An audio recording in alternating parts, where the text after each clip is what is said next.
नमस्कार, मैं डॉक्टर राकेश पाठक। क्या आप जानते हैं कि नरेंद्र मोदी की सरकार अब सोशल मीडिया पर अंकुश लगाने वाली है। ऐसे कानून तैयार किए जा रहे हैं जिसके बाद आप सोशल मीडिया के किसी भी प्लेटफॉर्म पर सरकार की मर्जी, सरकार की निगरानी के बिना कोई भी कंटेंट अपलोड नहीं कर सकेंगे। यानी इस कानून के बनने के बाद आप आइंदा फेसबुक, ट्विटर, यूट्यूब या इंस्टाग्राम पर कोई भी सामग्री अपलोड करना चाहेंगे तो पहले सरकार उसे देखेगी, जांचेगी, परखेगी, उसकी प्री स्क्रीनिंग होगी, उसके बाद ही आपका कंटेंट अपलोड हो सकेगा। और इस मामले में सरकार को इशारा करने का काम किया है देश की सबसे बड़ी अदालत सुप्रीम कोर्ट ने। सुप्रीम कोर्ट ने एक मामले की सुनवाई में सरकार से कहा है कि वो सोशल मीडिया पर आपत्तिजनक कंटेंट को रोकने के लिए सख्त कानून बनाए। इसके लिए 4 हफ्ते का समय केंद्र सरकार के सूचना एवं प्रसारण मंत्रालय को दिया गया है। सरकार ने सुप्रीम कोर्ट को बताया है कि उसकी तरफ से इस मामले में, इस दिशा में तेजी से काम चल रहा है और बहुत जल्द इस तरह की गाइडलाइन, इस तरह के कानून आने वाले हैं कि भविष्य में सोशल मीडिया पर जो भी सामग्री जाएगी वो सरकार की निगरानी में से होकर गुजरेगी। इस अघोषित सेंसरशिप को लागू करके सरकार आखिर क्या करना चाहती है? क्या इसके पीछे इरादा सिर्फ अश्लील या आपत्तिजनक कंटेंट को रोकना है, उसकी निगरानी करना है, उसकी प्री स्क्रीनिंग करना है, या इसके बहाने से सरकार से असहमत आवाजों को दबाने की तैयारी है? ऐसे तमाम सवाल पूछे जा रहे हैं कि आखिर क्या वजह है कि सुप्रीम कोर्ट अपनी तरफ से सरकार को यह दिशा निर्देश दे रहा है कि सरकार ऐसे कानून बनाए कि सोशल मीडिया पर अंकुश लगाया जा सके। इन तमाम सवालों की पड़ताल करने के लिए आज हमारे साथ हैं देश के जाने माने पत्रकार डॉक्टर प्रकाश के रे। आप सब जानते हैं डॉक्टर प्रकाश के रे न केवल घरेलू मामलों के जानकार हैं बल्कि अंतर्राष्ट्रीय राजनीति और दुनिया भर में चल रही गतिविधियों पर पैनी नजर रखते हैं। डॉक्टर प्रकाश के रे से जानने की कोशिश करेंगे कि आखिर कौन से कानून आने वाले हैं, उनके प्रावधान क्या होंगे, सरकार की मंशा क्या है और आगे चलकर सोशल मीडिया का क्या भविष्य है। क्या सचमुच में अभिव्यक्ति की आजादी कुंठित कर दी जाएगी, उस पर पाबंदियां लग जाएंगी, क्या क्या आगे हो सकता है, इसकी पूरी पड़ताल डॉक्टर प्रकाश के रे के साथ बातचीत में हम करेंगे। तो स्वागत है डॉक्टर प्रकाश के रे जी आपका। जैसा कि हमने शुरू में बताया कि हमारी सरकार सोशल मीडिया पर अंकुश लगाने की तैयारी में है। सुप्रीम कोर्ट ने सूचना एवं प्रसारण मंत्रालय से कहा है कि इस मामले में सख्त कानून बनाए जाए। सरकार ने भी सुप्रीम कोर्ट को भरोसा दिला दिया है कि इस दिशा में तेजी से काम चल रहा है। इस पूरे मामले को आप किस तरह देखते हैं? हमारे दर्शकों को थोड़ा समझाइए कि आखिर सरकार की मंशा क्या है। अश्लीलता के नाम पर, अश्लीलता को रोकने के नाम पर कहीं कुछ ऐसे कानून तो नहीं बनने वाले कि आइंदा हमारी आपकी बातचीत को भी सेंसर से होकर गुजरना पड़े, उसकी प्री स्क्रीनिंग हो, सरकार जो चाहे वही कंटेंट फेसबुक, इंस्टाग्राम, ट्विटर या यूट्यूब पर जा सके? पहली टिप्पणी आपकी डॉक्टर।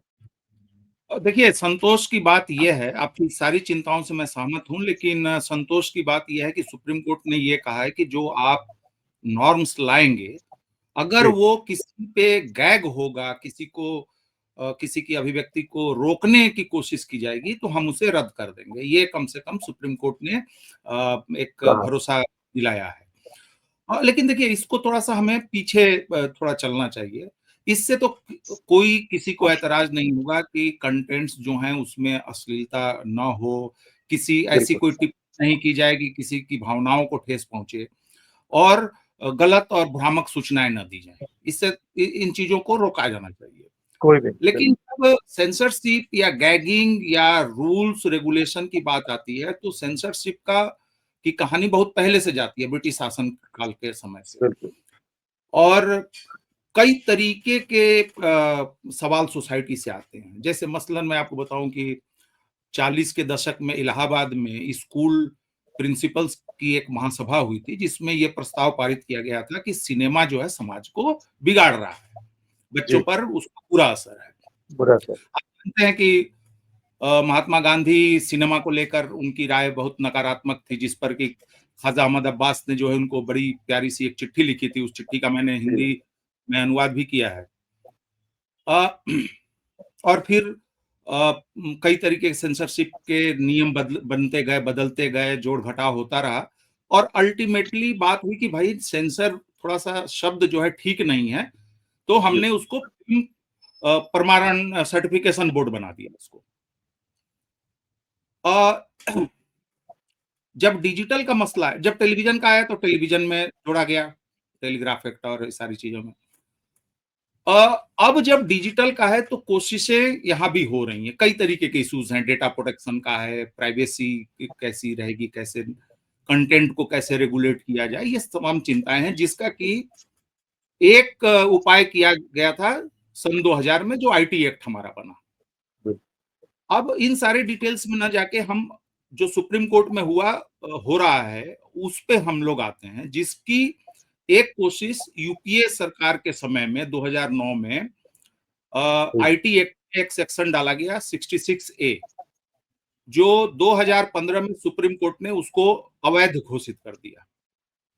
लेकिन जो हमारी सरकारें होती हैं, जो सत्ता है, उसको अगर कुछ दमन करना है या किसी तरीके से उसको लोगों को रोकना है, तो उसके लिए बहुत फर्क नहीं पड़ता कि कानून है या नहीं है। नहीं, बिल्कुल सही है। उदाहरण के लिए 66A 2015 में खत्म हुआ, 2021 में सुप्रीम कोर्ट को फिर से क्लेरिफिकेशन देना पड़ा कि इस एक्ट के अंतर्गत आप गिरफ्तारी नहीं करेंगे। 2022 में फिर से सुप्रीम कोर्ट को कुछ बोलना पड़ा इस मामले में। आपको जान के आश्चर्य होगा कि 2009 से लेकर 2015 6 सालों में जितने केस हुए इस एक्ट इस सेक्शन के अंतर्गत, उससे ज्यादा केस फाइल हुए 2015 में उसके अवैध घोषित हो जाने से लेकर 2021 तक, 6 सालों में। आप सोचिए, जब वो कानून था तो कम केसेस हुए, अब जब कानून नहीं था तो ज्यादा केसेस हुए, और ये कई राज्यों में हुआ। प्रकाश जी, इसमें ये जोड़ देते हैं हमारे दर्शकों के लिए कि आईटी एक्ट की धारा 67 है अभी, 67 तो है, टेलीविजन 60 और बाकी 67 है 60 अभी। हाँ, वो 60 आप जिसकी हाँ, हाँ, वो खत्म वो हो गया, है 67 है अभी भी टेलीविजन के लिए तो है। वो है जो 66A था, वो था इंडिविजुअल कंटेंट क्रिएटर का, उसके लिए जी, जिसका कि मसला सबसे ज्यादा डिस्कस हुआ सुप्रीम कोर्ट की इस ताजा बहस में। बिल्कुल यूजर जनरेटेड कंटेंट, जो अभी हम लोग कर रहे हैं कि जी, आप और हम एक कंटेंट जनरेट कर रहे हैं। अब इंटरेस्टिंग चीज मैं आपको बताऊं कि भारत के संविधान में पहला जो संशोधन हुआ था, फर्स्ट अमेंडमेंट, वह यह था कि अभिव्यक्ति की स्वतंत्रता जो है वह पूरी तरह से नहीं हो सकती है, उस पर जो है रीजनेबल रिस्ट्रिक्शंस रहेंगे, वो असीमित नहीं। असीमित नहीं होगा। अमेरिकी संविधान का जो पहला अमेंडमेंट है, उनके यहाँ अमेंडमेंट मतलब वो बोलते हैं कि जो बिल ऑफ राइट्स की रीडिंग होती थी, फर्स्ट राउंड सेकंड राउंड जो डाला गया, तो उसको अमेंडमेंट बोलते हैं वहां पे। जो ये 1790 में ही ये संविधान में डाला गया था, बिल ऑफ राइट्स में। पहला संशोधन ये कहता है अमेरिकी संविधान का कि freedom of speech, freedom of expression, freedom of religion, freedom of movement, इस तरीके की जो बुनियादी अधिकार हैं, अधिकार उनके बारे में अमेरिकी संसद कानून ही नहीं बना सकती है। बिल्कुल, वो दो लोग नैसर्गिक अधिकार। दो लोकतंत्रों की दो धाराएं हम देख रहे हैं यहाँ पे। बिल्कुल अब मैं आता हूं इसमें एक पॉइंट जोड़ता हूं कि सुप्रीम कोर्ट के पास तो जुडिशियल गाइडलाइंस देने के अलावा तो कोई और खास उसके पास एपरेटस नहीं है रोकने के लिए या देखने के लिए कि क्या है क्या नहीं है। क्योंकि सुप्रीम कोर्ट की बातचीत में जैसे मान लीजिए कि भद्दे कंटेंट की बात है, तो सुप्रीम कोर्ट ने ये कहा कि आइडिया दिया कि आधार से एज वेरिफिकेशन कर लें अगर किसी को कंटेंट देखना है। तो इसका मतलब कि अश्लील में भी दो कैटेगरी हो गई कि एक अश्लील जो कि नहीं चलेगा और एक अश्लील जो एज के लिए 18 से बाद वाला देख सकेगा, देख सकता है। आप याद करें कि आज के डेट में तमाम तरीके के प्लेटफॉर्म्स हैं जो या मैसेजिंग एप्स हैं जिनसे आप और हम वीडियो कॉल ऑडियो कॉल कर सकते हैं, जैसे हम लोग एक प्लेटफॉर्म से अभी बतिया रहे हैं, कर रहे हैं। बिल्कुल वो समय ज्यादा नहीं बीता है, अभी बहुत समय नहीं हुआ है जब इंटरनेट से फोन कॉलिंग जो थी वो अवैध थी, उसके लिए गिरफ्तारियां होती थी, छापे मारे जाते थे। बिल्कुल। तो हमें एक चीज समझनी चाहिए कि टेक्नोलॉजी हमेशा ही स्टेट अपरेटस से ज्यादा आगे रहेगी। फॉर एग्जाम्पल आप यूट्यूब को कंट्रोल कर लेंगे, आप नेटफ्लिक्स को कंट्रोल कर लेंगे, आप ट्विटर फेसबुक को आप कंट्रोल कर लेंगे, आप टेलीग्राम का क्या करेंगे? नहीं कर सकते। तो हमें ये समझना चाहिए। अब साइबर अपराध 2000 के एक्ट में है साइबर अपराध के बारे में, भारत में सबसे ज्यादा साइबर अपराध होते हैं या भारत भुक्तभोगी है उसका, बाहर से भी जो अटैक्स होते हैं, हैकिंग और तमाम चीजें, आजकल तो डिजिटल अरेस्ट और पता नहीं क्या क्या अरेस्ट हो चीजें गए आई। जी। तो जब एक सामान्य रूप से हमारी सरकार, हमारे टेलीकॉम ऑपरेटर्स के पास, हमारी हार्डवेयर जो टेलीफोन बनाती है उन कंपनियों के पास जब इतनी ऐसी टेक्नोलॉजी नहीं है कि वो कॉल्स को मॉडरेट रोक सकें, चेक कर सकें, उनको रोक सकें। आप डीएनडी लगाइए, डू नॉट डिस्टर्ब, फिर भी कॉल आएगा, फिर भी आते हैं। एक स्पैम नहीं उठाएगा, ब्लॉक करिएगा, वही कॉल दूसरे नंबर से आएगा। तो हमें सबसे पहले ये स्वीकार करना चाहिए कि हम सक्षम नहीं हैं, पहली चीज तो ये करनी चाहिए। दूसरी चीज कि दुरुपयोग, भारत में कौन ऐसा कानून है जिसका दुरुपयोग नहीं हुआ है सत्ता की तरफ से, या जो ताकतवर लोग या समूह या कंपनियां हैं, किसने नहीं किया है? कौन सा लॉ है जो कि जिसको कि वायलेट नहीं किया गया है? डॉक्टर साहब और इसी प्रकरण पर हम लौटे, तो थोड़ा सा हमारे दर्शकों को हम याद दिलाते हैं कि ये मामला अचानक इतना क्यों गर्मा गया है। दरअसल में आपने, हमारे दर्शकों ने देखा होगा, उन्हें याद होगा कि रणवीर अलाहाबादिया करके एक यूट्यूबर हैं, उनका एक अश्लील कंटेंट को लेकर ये मामला चल रहा है। सुप्रीम कोर्ट ने, मैं किसी भी पक्ष ने किसी कानून के बनाए जाने या जरूरत को रेखांकित नहीं किया था, अपनी तरफ से सुप्रीम कोर्ट इस पायदान तक पहुंच गया। इसमें एक बहुत जरूरी बात आ रही है, दो चीजें। नंबर एक, सेल्फ रेगुलेशन। सुप्रीम कोर्ट कह रहा है कि सेल्फ रेगुलेटरी जो उपाय थे, आत्म अनुशासन जो करना था इन ओटीटी प्लेटफॉर्म्स को या सोशल मीडिया के बाकी प्लेटफॉर्म को, वो नहीं हुआ है, वो प्रभावी या कारगर नहीं रहा। इसलिए किसी बड़े ऐसे सख्त कानून की जरूरत। तो एक सवाल मेरा ये रहेगा कि क्या सचमुच में कानून बनाया जाना जरूरी है या इस तरह का कोई आत्म अनुशासन, आत्म परीक्षण, आत्मनिरीक्षण ही पर्याप्त है? दूसरा, इस पूरी सुनवाई में एक अजीब सा शब्द आया। सुप्रीम कोर्ट चीफ जस्टिस खुद बैठे हुए, सूर्यकांत जी खुद हैं और दूसरे बागची साहब, राष्ट्रद्रोह शब्द भी इसमें आ गया। उन्होंने कहा कि राष्ट्रद्रोह जैसा कंटेंट भी होता है, जब तक हटाया जाए उसमें 2 दिन लग जाते हैं, कंटेंट को हटाते हैं, तब तक देश का नुकसान हो जाता है, गलत चीजें चली जाती हैं समाज में, अश्लीलता चली जाती है या राष्ट्र विरोधी बातें चली जाती हैं। यद्यपि राष्ट्र विरोधी शब्द, राष्ट्रद्रोह शब्द पर प्रशांत भूषण ने ऐतराज भी किया कि इसमें इसकी कोई जरूरत नहीं है, और आज भी हमारे देश में इस तरह का कोई कानून में अपशब्द नहीं है। तो ये दो सवालों को मैं आपसे जानना चाहता हूं, क्या कुछ ज्यादा ही ऊपर जाकर नहीं सोचने लगा सुप्रीम कोर्ट? और राष्ट्रद्रोह क्या है, कौन तय करेगा? ये सेल्फ रेगुलेशन और कानून बनकर जो रेगुलेट करेंगे उनमें क्या अंतर रहेगा? निश्चित रूप से मैं मानता हूं कि एक तो वो जिस कंटेंट का हवाला दिया जिसकी वजह से ये केस यहां तक पहुंचा है, एक तो उसको लेके इतना बड़ा वो नहीं करना था, एक सामान्य आदेश पारित करना था कि इसको आप हटाएं और माफी मांगे, आइंदा से आप इस तरीके की हरकत ना करें। देखिए, मर्डर केस में भी ये बात देखी जाती है कि ये इरादतन हत्या है, कोल्ड ब्लडेड मर्डर है, किसी उसमें हिट ऑफ परिस्थिति जन्य है या गैर इरादतन है, हो गया, और उसी के आधार पर सजा तय होती है, या सेल्फ डिफेंस में मर्डर है, उसमें तो सजा भी नहीं होती है। तो एक तो हमें यह समझना चाहिए कि कौन सा कंटेंट जो है वह किसी को अपमानित करने के लिए या किसी की भावनाओं को चोट पहुंचाने के लिए नहीं किया गया। सुप्रीम कोर्ट कह चुका है कि मानहानि के मामलों में, किसी मामले में, कि भाई जो लोग सार्वजनिक जीवन में हैं उनकी चमड़ी थोड़ी मोटी होनी चाहिए, बात बात पर आप अवमानना का केस लेके मत आया करिए। बिल्कुल। और अभी शायद लॉ कमीशन ने या लॉ कमीशन ने एक रिकमेंडेशन गवर्नमेंट को दी है कि अवमानना के मसले को, मानहानि के मसले को डिक्रिमिनलाइज किया जाए।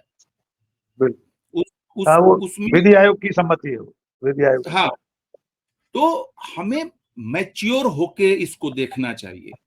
देखिए, सुप्रीम कोर्ट और भारत सरकार, आप ये देखें ना कि अभी तक हम लोगों ने आईटी एक्ट जो बना हुआ है उसको हम लोग ठीक से लागू नहीं कर पा रहे हैं, और आप फिर से कह रहे हो कि एक ऑटोनॉमस बॉडी बना दो, दो, और फिर उसके बाद 4 हफ्ते के बाद या 4 महीने के बाद वो चेक करेंगे कि इसका गलत उपयोग तो नहीं, दुरुपयोग तो नहीं हो रहा है। तो एक तो मैं मानता हूं कि एक तो ये बहुत टू मच हो रहा है। एक कवि हैं अमिताभ बच्चन, आप जानते होंगे उनको, उन्होंने इस विडंबना पे एक कविता लिखी थी, उसकी एक लाइन ये है कि जब कहीं कोई मामला लंबित नहीं है तो जज और जज क्यों मांग रहे हैं। भाई, इस देश में 5 करोड़ मुकदमे ऊपर से नीचे तक लंबित हैं, और यहाँ पे मैं अक्सर आप देखेंगे कि पता नहीं सुप्रीम कोर्ट अचानक से इन चीजों पे, अजीब अजीब सी चीजों पे समय बर्बाद करने लगेगा। और जबकि वो जो सेल्फ रेगुलेशन और राष्ट्रद्रोह, उस पर थोड़ा सा मैं आपसे रोशनी चाहता हूं। देखिए, सेडिशन को लेके तो ऑलरेडी लॉ कमीशन और सुप्रीम कोर्ट की टिप्पणियां हैं कि इस कानून की जरूरत नहीं है, पहली चीज। और ब्रिटिश पीरियड का अगर हम सचमुच में अपने आप को डीकोलोनाइज करना चाहते हैं, मैकॉले के प्रभाव से निकलना चाहते हैं, सांस्कृतिक पुनर्जागरण हो रहा है, तो सबसे पहले मोदी जी ने कहा उन कानूनों से मुक्ति पाई जानी चाहिए जिनका कोई मतलब नहीं है, जो कॉलोनियल इंटरेस्ट के लिए बनाई गई थी। और जबकि हमारा विधि आयोग और हमारा सुप्रीम कोर्ट ने इन सब चीजों पे बात कह दी, और ये बात 50 बार जो कानून के जानकार हैं वो बोल चुके हैं, लिख चुके हैं कि राजद्रोह और राष्ट्रद्रोह ये समानार्थी शब्द नहीं है। बिल्कुल। और तो मैं समझता हूं कि एक तो ये सीरियसनेस शो कर रहा है या नॉन सीरियसनेस शो कर रहा है कि आपकी तैयारी क्या है, कि ये वर्ड आ कहां से गया। बिल्कुल, मामला अश्लील कंटेंट का था, उसमें राष्ट्रद्रोह जैसा, इसीलिए प्रशांत भूषण ने बहस में ऐतराज किया कि आप कहां कौन सी बात को लेकर आ गए, इसमें कहां अश्लील कंटेंट के खिलाफ हम सब हैं। एक सवाल डॉक्टर साहब ये है जी, और राजद्रोह में भी ये प्रावधान है कि किसी के पॉलिटिकल ओपिनियन के लिए आप नहीं पकड़ सकते अनटिल एंड अनलेस वो राज्य के खिलाफ सशस्त्र क्रांति, विद्रोह की बात न करे, की स्थिति ना पैदा करे। बिल्कुल। तो आप आधार कार्ड की बात जब सब कर रहे थे, सेल्फ रेगुलेशन जो है वो मुझे लगता है कि ज्यादा बेहतर तरीका है। और क्या हम लोग सेल्फ रेगुलेशन की बात कर रहे हैं, इन 10-11 सालों में तो बहुत सारे लोगों को मजबूर कर दिया गया सेल्फ सेंसरशिप का। लोग बोल नहीं रहे हैं, लोग कर नहीं रहे हैं, कह नहीं रहे हैं, लोगों ने चुप्पी साध दी। और दूसरी तरफ वे लोग हैं, दूसरी तरफ डॉक्टर साहब वे लोग हैं जो पाकिस्तान में इस्लामाबाद पे तिरंगा फहरा रहे थे। ऑपरेशन सिंदूर में so called main stream media ने जो कुछ दिखाया, मुझे आश्चर्य, मैं आपसे जानना चाहता हूं क्या ये सुप्रीम कोर्ट को नहीं दिखा? उन 3 दिनों में हमारे मीडिया ने 4 दिनों में पूरी दुनिया में क्या परोस दिया? क्या उसका कोई रेगुलेशन नहीं होना चाहिए? क्या उस पर कोई रोक टोक नहीं होनी चाहिए? मैं कह रहा हूं कि अगर फेक न्यूज की बात है तो उस फेक न्यूज का क्या करेंगे जो सरकार खुद फैलाती है या बिल्कुल सरकारें फैलाती हैं। उदाहरण के लिए आज की खबर, आप पाकिस्तान वाला तो फिर भी कुछ महीने हो गए, जी। आज आंकड़ा आया है कि दूसरी तिमाही में, इस चालू वित्त वर्ष के दूसरी तिमाही में हमारा नॉमिनल जीडीपी जो है वो 8.7 है और रियल जीडीपी इन्फ्लेशन को एडजस्ट करने के बाद 8.2 है। क्या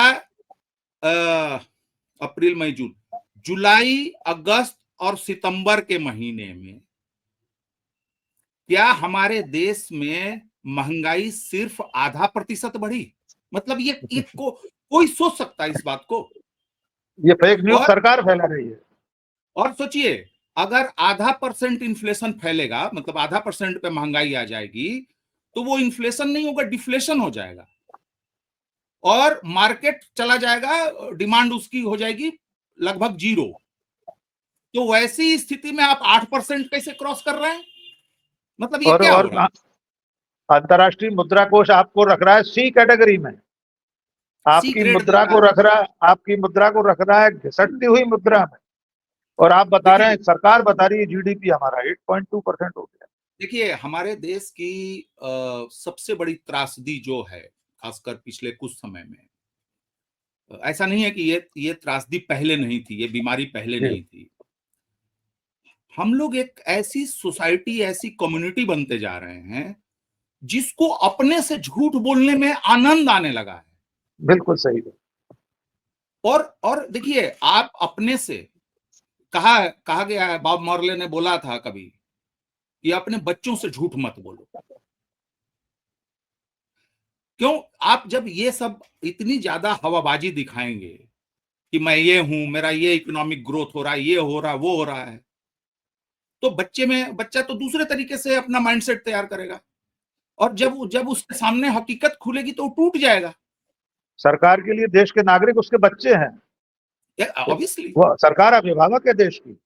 और अगर आप इस तरह का झूठ सरकारी स्तर पर फैला रहे हैं, प्रधानमंत्री के भाषणों में तमाम ऐसे आंकड़े होते हैं, तमाम ऐसी तथ्य होते हैं, बातें होती हैं जो सिरे से झूठी होती हैं। डॉक्टर साहब, इस सुप्रीम कोर्ट की बहस में एक शब्द और आया, वो आया था समाज में भेदभाव या सांप्रदायिकता फैलाने जैसी चीजें किसी कंटेंट में है तो उस पर भी अंकुश लगना चाहिए। आप भी सहमत होंगे, हम भी सहमत हैं, हमारे दर्शक भी सहमत होंगे कि ऐसा कोई कंटेंट पब्लिक में नहीं आना चाहिए। मेरा सवाल ये कि जब राजनीतिक दलों के नेता चुनाव में या चुनाव से इतर भी, टी राजा जैसे लोगों के भाषण सुन लीजिए, खुद प्रधानमंत्री या गृह मंत्री के भाषण सुन लीजिए, जो टी राजा बाकायदा धर्म के जी। टी राजा तो सर फिर भी अदना सा एमएलए है। जी। यहाँ तो बड़े बड़े पदाधिकारी, प्रधानमंत्री से लेके और मुख्यमंत्रियों का आप देख लें, बड़े बड़े जी। चैनलों, बड़े बड़े एंकरों को देख लें, बड़े बड़े राइट विंग यूट्यूबरों को देख लें, उनकी अब तो मैं फिल्में भी देखिए कि क्या हो रहा है। फिल्में आ रही, मैं उसी पर आ रहा हूँ कि सुप्रीम कोर्ट को ये नहीं दिखाई दे रहा, अगर उसे सांप्रदायिक सद्भाव बिगाड़ने वाले कंटेंट की चिंता है तो चुनाव में, पिछले चुनाव में 2024 के लोकसभा चुनाव में चुनाव आयोग से लिखित शिकायतें की गई कि प्रधानमंत्री का भाषण धर्म के आधार पर भेद करने वाला है, सांप्रदायिक नफरत फैलाने वाला है। कोई कार्रवाई नहीं हुई। सुप्रीम कोर्ट में आज तक कभी एक कार्रवाई नेताओं के खिलाफ नहीं सुनी गई, चाहे सत्ताधारी पार्टी के हो या विपक्ष के हो। संसद में, सदन में बैठकर एक सत्ताधारी सांसद ने विपक्ष के सांसद को किस शब्द से संबोधित किया था? यद्यपि कानूनन मजबूरी है कि सदन के भीतर जो कुछ हो रहा है उस पर बाहर कुछ नहीं हो सकता, लेकिन क्या सुप्रीम कोर्ट सिर्फ सोशल मीडिया की चिंता कर रहा है? हाँ, वहां भी कुछ नहीं हुआ। चाहते तो सभापति सजा दे सकते थे, बाकायदा सरकार कुछ भी कर सकती थी। मेरा सवाल ये है कि क्या इस सारी कवायद के पीछे असल मंशा ये जो समानांतर मीडिया है, जो इस वक्त अंकुश में नहीं है, मुख्यधारा का मीडिया, मुख्यधारा का सारा प्रिंट मीडिया, बड़े बड़े अखबार समूह, 2-3 अखबारों को छोड़ दें, सब सत्ता की गोद में बैठे, सत्ता के बाबू बन चुके हैं। अब इस जो पैरेलल मीडिया, समानांतर मीडिया, इसमें कुछ आवाजें अभी बची हैं, इसमें से भी कुछ सत्ता का गुणगान कर रहे हैं, हमें उस पर कोई ऐतराज नहीं, लेकिन देश और समाज की हकीकत बताने वाले अगर चंद सोशल मीडिया प्लेटफॉर्म बचे हैं, इसमें असल निशाना सर यूट्यूब है। मेरा मानना ये इंस्टाग्राम, फेसबुक और ट्विटर से उतना कष्ट नहीं होगा। ये जो यूट्यूबर्स हैं, 10-10 मिलियन वाले चैनल्स हैं, इंडिविजुअल चैनल्स हैं, एक एक जो बड़े पत्रकारों के, उनकी बात जो जनता तक पहुंच रही है, वे असली सवालों पर बात कर रहे हैं। क्या असल मंशा इन आवाजों को खामोश करने की, फ्रीडम ऑफ और स्पीच को इस जगह पर बिल्कुल रोक देने की, क्या सरकार से असहमत कोई व्यक्ति नहीं बोल सकेगा इस समाज। और आप अगर दुनिया का हिसाब अभी अगर आप देखें, जो देश अपने आप को लोकतांत्रिक प्रणाली का देश कहते हैं, अभी एक बड़ी अजीब सी चीज हो रही है अमेरिका और यूरोप में कि फ्रीडम ऑफ एक्सप्रेशन को लेके जो सत्ताधारी लोग हैं या जो लोग पावरफुल लोग हैं, चाहे वो उनकी आइडियोलॉजी राइट विंग हो, चाहे वो लिबरल हो, कोई भी, उन सबका एटीट्यूड एक जैसा है। उदाहरण के लिए मैं आपको बोलूं कि अभी अमेरिका में इलेक्शन से पहले, इलेक्शन के दौरान हिलेरी क्लिंटन ने यह सजेस्ट किया कि सोशल मीडिया पर थोड़ा सा कंट्रोल की जरूरत है। और आपने देखा कि कोरोना काल में किस तरीके से सप्रेस किया गया सारी चीजों को। हमारे देश में भी हुआ, अमेरिका में भी हुआ, यूरोप में भी हुआ। और अगेन फेक न्यूज की बात कहूं, आपको याद होगा कि हर जगह भाई आपने टीका लगवाया है कि नहीं, टीका लगवाया है कि नहीं, सर्टिफिकेट दिखाओ, ये करो वो करो। और भारत सरकार ने सुप्रीम कोर्ट में जाके कह दिया कि हमने तो कहा था कि वॉलंटरी है। अच्छा, मजे की बात देखिए, सुप्रीम कोर्ट कह रहा है कि आधार कार्ड से एज वेरिफिकेशन कराओ, और आधार कार्ड पर भी लिखा हुआ है, और कल यूपी गवर्नमेंट का भी ऑर्डर आ गया कि भैया जन्म तिथि का मामला है ही नहीं। बिल्कुल, मैं उसी पे आने वाला था। और पूरे यूरोप में नए नए कानून बनाए गए अभी इधर हाल के कुछ समय में। 2023 से डॉक्टर साहब, 2023 से अभी तक नीदरलैंड, जर्मनी और तमाम देशों में सोशल मीडिया को कंट्रोल करने के लिए कानून बन चुके हैं।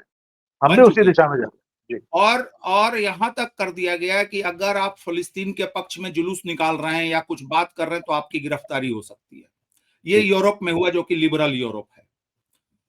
तो ये कुछ नहीं है, इसमें ज्यादा दिमाग लगाने की जरूरत नहीं है। जैसे कि जीडीपी के आंकड़े को समझने के लिए हमें अर्थशास्त्री होने की जरूरत नहीं है, और ना ही इसको समझने के लिए कोई लॉ ग्रेजुएट होने की जरूरत है।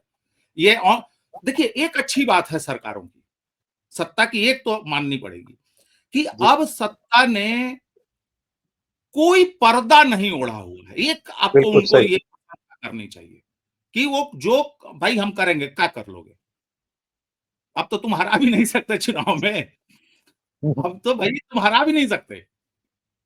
तो ये असली चीज यही है कि बाबा साहब ने, अभी हमने संविधान दिवस मनाया, अपने आखिरी स्पीच में उन्होंने क्या कहा था कि अच्छा संविधान होगा, चलाने वाले बुरे होंगे, वो बुरा हो जाएगा, बुरा संविधान होगा, चलाने वाले अच्छे होंगे, वो अच्छा चल जाएगा।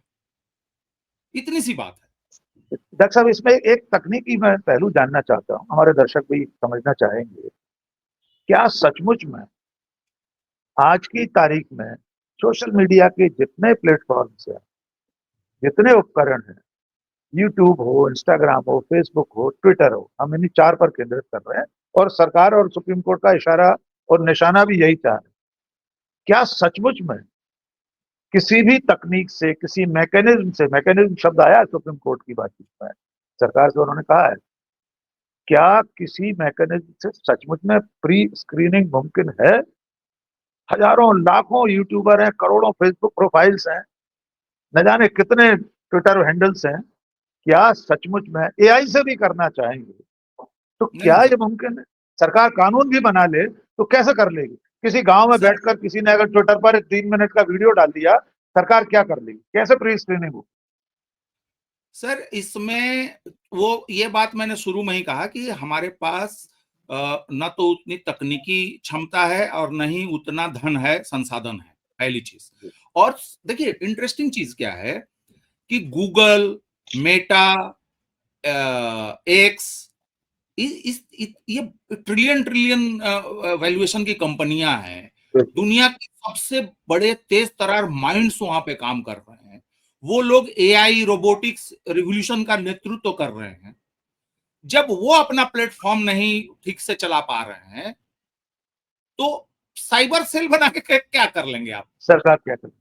आपको मैं एक इंटरेस्टिंग चीज बताता हूं। एक नीदरलैंड का या कहीं का आदमी 2011 में 2011 से 13 या 2013 से 2015 तक 2 साल उसने बहुत सिंपल फ्रॉड करता था।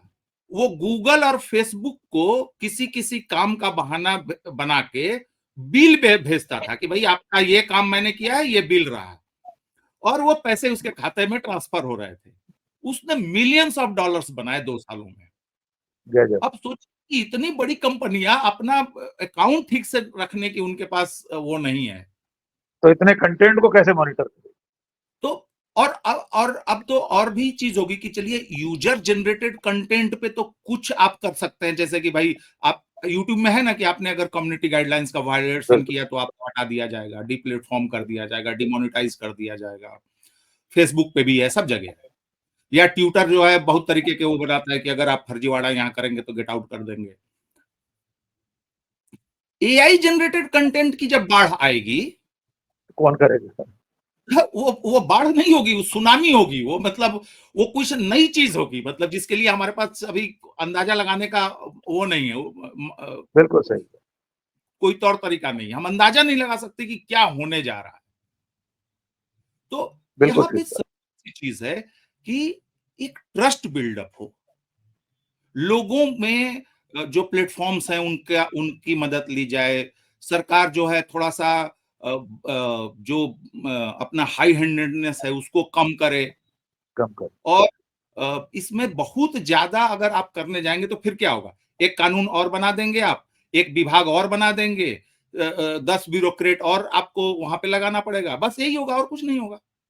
और एक इंटरेस्टिंग चीज आपको बताऊं कि जो ऑलरेडी मैकेनिज्म है वो परफेक्ट है। जैसे मैं सामने से किसी को गाली दूं, या मैं किसी को फोन पे धमकी दूं, या मैं यूट्यूब वीडियो बना के धमकी दूं, यहाँ पे मामला क्या है? धमकी देना, गाली देना।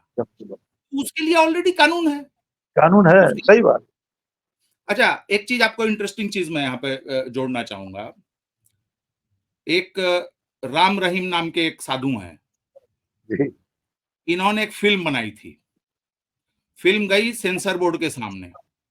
बहुत बड़ी कलाकार लीला सैमसन उसकी चेयरपर्सन थी जी। सेंसर बोर्ड की। उन्होंने कहा कि भाई ये फिल्म नहीं है, ये तो विज्ञापन है, तो इसको आप विज्ञापन वाले से पास कराइए, हम नहीं देंगे सर्टिफिकेट इसको। तो प्रेशर आने लगा, गवर्नमेंट आ गई थी, और आपको पता ही है कि राम रहीम ने सपोर्ट जी। किया था। तो प्रेशर पड़ा कि नहीं नहीं, आप लोगों को तो पास करना पड़ेगा। उन लोगों ने पास नहीं किया और इस्तीफा देके वो बोर्ड चला गया। बोला कि भैया ये हमसे ना करवाओ। तो इस जो हमारा ब्यूरोक्रेटिक या जुडिशियल या पॉलिटिकल जो जिनके पास पावर है, जिनकी जिम्मेदारी है, उनके अंदर इस तरीके का नैतिक साहस भी होना चाहिए, गलत को होना गलत कहना। चाहिए। अच्छा, ये बहुत मैं वही तो आप सोचिए कि ये लड़के 4 लड़के लड़कियां बैठ के ये लोग एक बकवास कर रहे हैं, कुछ गंदगी मचा रहे हैं। उस शो का वही तरीका है, वही नेचर है। वो आज से शो नहीं चल रहा है। बहुत एक दूसरा वाला भी चल रहा था जिसमें बड़े बड़े स्टार हाँ, और डायरेक्टर करते थे, वो बंद बिल्कुल। हुआ। तो आप बहुत सिंपल, ऑलरेडी डिसेंसी का एक्ट है हमारे यहाँ। अगर आप इनडिसेंट पब्लिक में करेंगे तो वो है, उसका भी आप कानून है। उसमें आप जोड़ दीजिए कि डिजिटली भी करोगे तो ये लागू होगा। इतनी सी तो बात है। बिल्कुल। एक आखिरी सवाल है डॉक्टर साहब।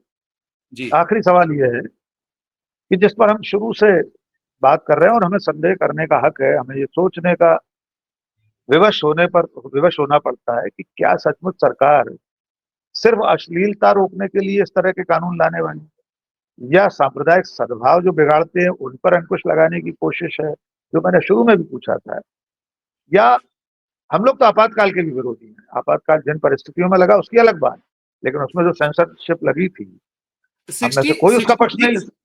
66 ए के खिलाफ जो मूवमेंट चला, मैं उसमें सक्रिय लोगों में से था। वो यूपीए बिल्कुल, तो गवर्नमेंट के हम लोग आज भी, अरे जगन्नाथ मिश्र के समय काला कानून आ रहा था, हम सब पत्रकार विरोधी थे।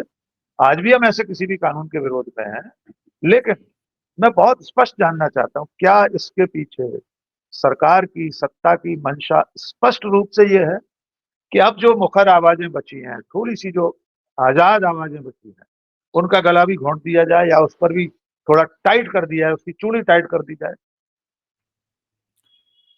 देखिए, यह सिर्फ संदेह करने की या आशंका जताने की बात नहीं है। ये हो रहा है, उसको विस्तार देने का मसला है। बहुत ये ऑलरेडी चीजें आप ये चल ही रहे। देखें कि न्याय की इतनी ही चिंता है और किसी को दुख न पहुंचे, समाज न बिगड़े, देश के हित का नुकसान नहीं हो, तो ये फिर ये लोग कैसे 5 साल, 10 साल, 14 साल, 13 साल जेलों में काट लेते हैं। बिल्कुल। अभी अभी है ना कि 100 रुपए की रिश्वत के लिए बंदा 36 साल के बाद, 37 साल के बाद छूटा, बरी हुआ है। अब मैं कह रहा हूं कि उसने लिया भी था रिश्वत, उसने रिश्वत ली भी तो थी, कितनी सजा हो सकती थी? कितनी सजा हो सकती है। तो देखिए, मैंने वही कहा कि हमारी सरकारें, हमारे ब्यूरोक्रेट्स, हमारे इन लोगों को मोरल होने के साथ साथ इन लोगों को बेनोवलेंट होना पड़ेगा। इन लोगों को हमदर्दी के साथ लोगों को वो करना पड़ेगा। और ऐसा नहीं है कि हमारे देश में नहीं हुआ। आपने देखा कि फैमिली जेल का कॉन्सेप्ट आया, खुले जेल का खुली जेल का है ना, हमारे और मध्य प्रदेश में ही थी, चौरा में खुली, अशोकनगर में खुली जेल थी। और कैदियों के साथ अच्छा व्यवहार होना चाहिए, उनको ठीक से खाना मिलना चाहिए, उनके स्वास्थ्य और बाकी चीजों का, जो पढ़ना चाहे वो पढ़ सकता है वहां पे अंदर में। तो ऐसा नहीं है कि मतलब हमारे पास कोई आदर्श उदाहरण नहीं है। ऐसा ही 70-80 साल का ये काफिला थोड़ी यहाँ तक पहुंचा है। बिल्कुल, बहुत से सुधार। तो मुझे मुझे लगता है कि मैच्योरिटी दिखानी चाहिए, लेकिन फिर जहां से मैंने शुरू की थी बात, वहीं पर खत्म करना चाहूंगा कि संतोष की बात यह है कि सुप्रीम कोर्ट ने यह भरोसा दिलाया है कि अगर दुरुपयोग होगा तो हम उसको रोक देंगे। लेकिन सुप्रीम कोर्ट का भरोसा कितना भरोसेमंद बचा है, ये आने वाला वक्त बताएगा। डॉक्टर प्रकाश उम्मीद केरे को बहुत भरोसा, कायम उम्मीद है, पर दुनिया टिकी है, उम्मीद पर दुनिया कायम है। लेकिन इसके बावजूद अगर ऐसा कोई कानून बनता है जो इस तरह की अभिव्यक्ति की आजादी पर अंकुश लगाने वाला हो, बोलने की आजादी का गला घोंटने वाला हो, तो डॉक्टर प्रकाश केरे, हम सब लोग उसका विरोध करेंगे। क्योंकि इस वक्त वैसे भी संक्रमण काल है, जैसे लोग अमृत काल कह रहे हैं, इसमें सच बोलने वाले कम बचे हैं। निदा फाजली के एक शेर के साथ अपनी बात खत्म करूंगा। आसमानों से फरिश्ते जो उतारे जाएं, आसमानों से, क्षमा कीजिए, उम्मीद फाजली साहब का शेर है, उनके भाई का।